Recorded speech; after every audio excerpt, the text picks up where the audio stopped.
Luis Alberto Salgado, ¿cómo está usted? Muy buenos días. Muy buenos días, Rodolfo. Gusto escucharlo y verlo. Qué gusto, Luis Alberto.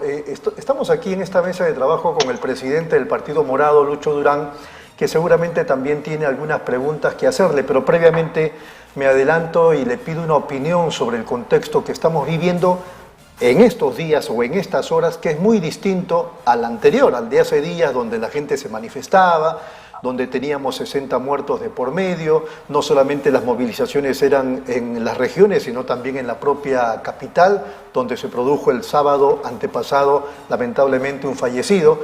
Pero las cosas parecen cambiar, ya no hay, una moción o un proyecto de ley aprobado de adelanto de elecciones ni nada. Todo está previsto para el 2026. ¿Cuál es su posición en relación con este contexto? Bueno, he escuchado algo de lo que ha mencionado el señor Durán. Coincido en determinados importantes aspectos con él. Basta observar bien y hay que saber mirar y comprender los antecedentes de todo esto. No se puede comprender este comportamiento trófico, equívoco, del Congreso, que es un conjunto diverso de personas, con cada uno es un universo, cada una de esas personas, de partidos políticos, de intereses, ¿no? En pared, diría yo, jugando con un poder ejecutivo encabezado por una persona que está demostrando alta incompetencia e inconsecuencia consigo misma y con de las circunstancias que la llevaron a ella, primero a la vicepresidencia con el señor Castillo y luego a la presidencia. Estas circunstancias, decía, no pueden entenderse si no se comprende bien cómo se ha ido gestando esta situación y que la razón de la presencia de estos miles de compatriotas nuestros, mestizos, quechuas y aymaras incluidos, venidos de Puno, de Cusco, de Apurímac, de Arequipa, de todo ese sur del Perú, que se siente muy lejos, ignorado y vilipendiado incluso por un sector de esta Lima, de esta capital nuestra del Perú. Comprender eso parece que no está al alcance o no quieren estos congresistas que esté al alcance, y si bien estuvo en un momento en el discurso de la señora Boluarte y el señor Castillo, golpista, ¿no? Y que él generó su propio golpe de Estado y su propia salida.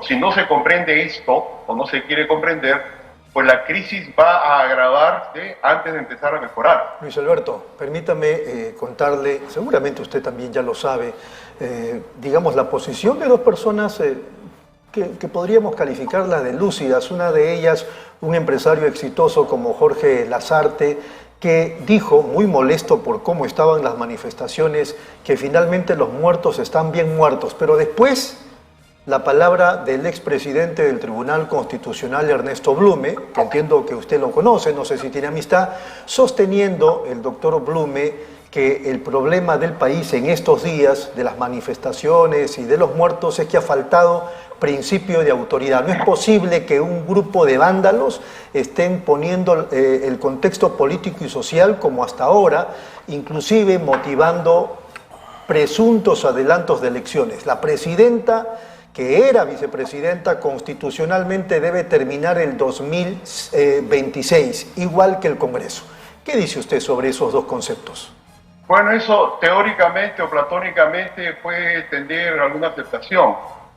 Yo primero discrepo de lo dicho por el señor Lasarte, que puede tener mucha lucidez para los negocios, pero tiene un bajísimo porcentaje de entendimiento del país, de sensibilidad y de entendimiento de cómo se comporta una sociedad democrática y de cómo sobrevive la humanidad. Decir que los 58 o 59 fallecidos, muertos, 40 y tantos de ellos ejecutados extrajudicialmente están bien muertos, solamente puede responder a una mente muy confundida o en todo caso cegada por el prejuicio, por el odio o por la esquizofrenia. En cuanto al señor Blume, teóricamente suena muy bien, eso es lo que la formalidad constitucional diría, pero no es lo que la legitimidad ni la circunstancia política determina. En ese contexto, Tiene que haber soluciones políticas, soluciones que vean en profundidad, y reitero, viendo cómo se gestaron estos problemas, esto que ahora la Lima tomada, que nunca fue tomada, y que Lima ahora parece que está tomando algo de conciencia, porque de 40% que tenía la aceptación de una convocatoria, un referéndum, asamblea constituyente, ahora se está volteando el 70%. Comprender eso es lo que se requeriría como base por parte del Ejecutivo y el Legislativo, de que tienen que haber decisiones y soluciones que lamentablemente en este momento no veo por parte de los actores ni del Ejecutivo, incluido por supuesto, comenzando por la señora Boluarte y el señor Otárola, continuando con los del Poder Legislativo, que es una mayoría tanto en el lado de la derecha o de la extrema derecha como de la izquierda, ¿no?, que están empeñados en mantenerse en el gobierno o en el Poder Legislativo por distintas razones, ¿no? Entre ellas una de las más banales, de seguir teniendo sus ingresos mensuales, que son para ellos muy buenos ingresos, y que algunos de ellos nunca los han tenido ni soñaron tener, pero que lamentablemente eso determina este absurdo, ¿no?, de mantenerse y de darle las espaldas al país. Eso es lo que está ocurriendo, darle las espaldas al país. El señor Blume tiene una posición conservadora, de derecha, respetable, jurista, pero ese es su techo, ¿no? Y el señor Lasarte lo mira desde un punto de vista de querer seguir haciendo sus negocios empresariales, lo cual es comprensible, pero eso extiende también su techo, porque no miran las cosas en profundidad, ni en panorama, ni en historia. Correcto. Vamos con la pregunta de Lucho Durán, presidente del Partido Morado, a Luis Alberto Salgado. ¿Cómo está, señor Salgado? Mire, hay una Buenos cuestión días. que a mí me llama bien la atención de su reflexión, ¿no? Es la relación entre la realidad constitucional en términos formales y la realidad constitucional en términos materiales. Entonces, a mí me gustaría que usted pudiera plantearle a la audiencia la idea de la necesidad de construir un mecanismo constitucional que permita que la realidad material, o sea, lo que la gente quiere, se una a la formalidad. Nosotros hemos planteado la renuncia de la señora Boluarte, la asunción de que el presidente del Congreso sea el señor Williams, o una mesa de consenso llame a nuevas elecciones. La discusión que ha surgido por algunas personas, entre ellas el señor Blume, me parece, es señalar que el artículo del llamado a las elecciones es solamente un llamado para la presidencia, para completar el equipo de presidente y vicepresidente, pero no es un llamado a elecciones generales.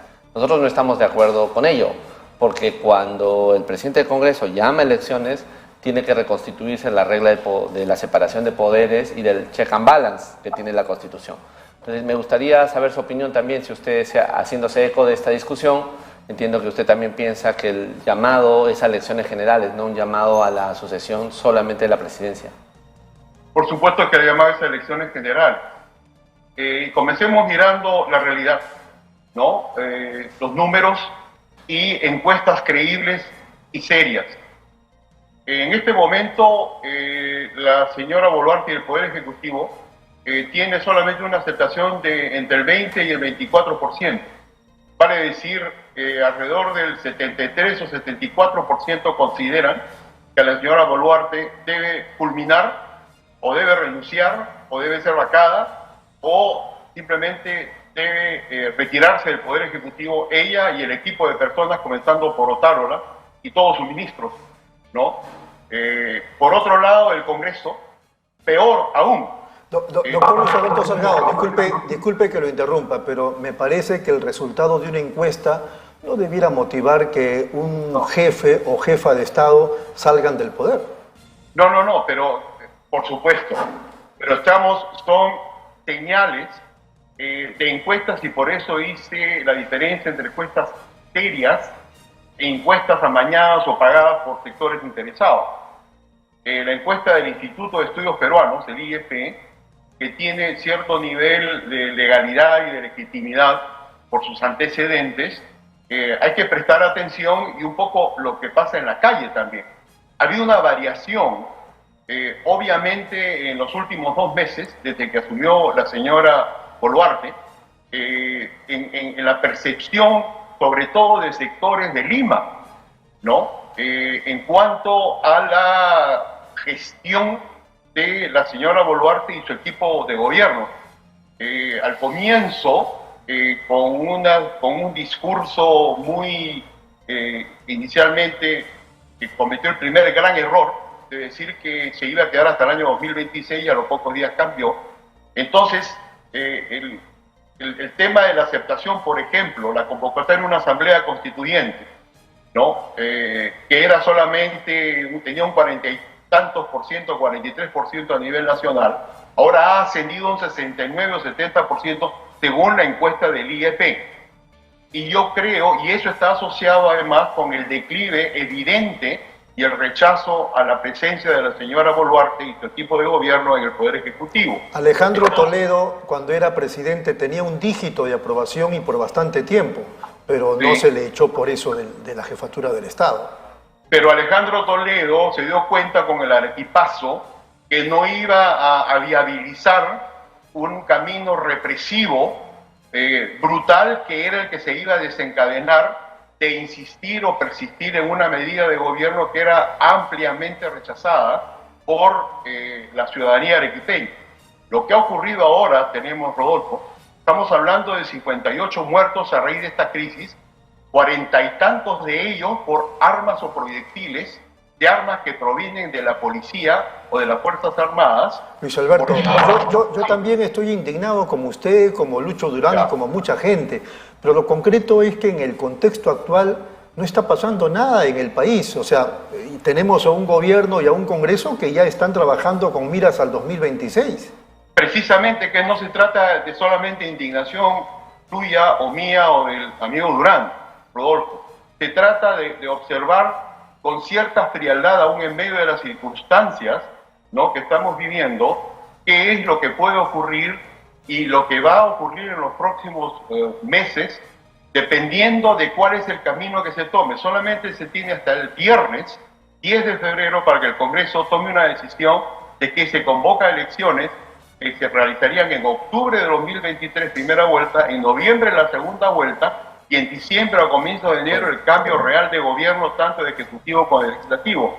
Aparentemente, por ahora, dudo que eso vaya a ocurrir, pero eso va a empeorar las cosas y el cielo se va a tornar más oscuro y va a empezar a llorar antes de aclarar y de amanecer. Entonces, de lo que se trata es de comprender que detrás de todo esto hay intereses realmente inconfesables, en algunos de ellos plagados de inmundicia también, pero que en el acontecer diario ponernos en el lugar de esos miles de compatriotas nuestros que están aquí, que están en Lima, que están haciendo sus marchas, con lo que ocurrió el 4 de febrero, este sábado último, ¿no?, del camino de 2 de mayo hacia la Plaza Grau, bailando, danzando, cantando.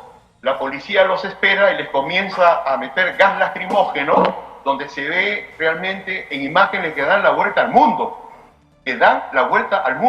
y que ha visto, por supuesto, comenzando en nuestro país, ¿no?, el desbande de ciudadanos que desesperados se lanzan de los costados de la avenida Grau, ¿no?, para evitar ahogarse con gas lacrimógeno. Y yo, en mi época universitaria hasta adulto, he olido varias veces lo que es un gas lacrimógeno, incluso desde niño, la primera vez el 64 en el Estadio Nacional, estaba con mis padres en esta tragedia, y sé lo que es, uno se siente morir.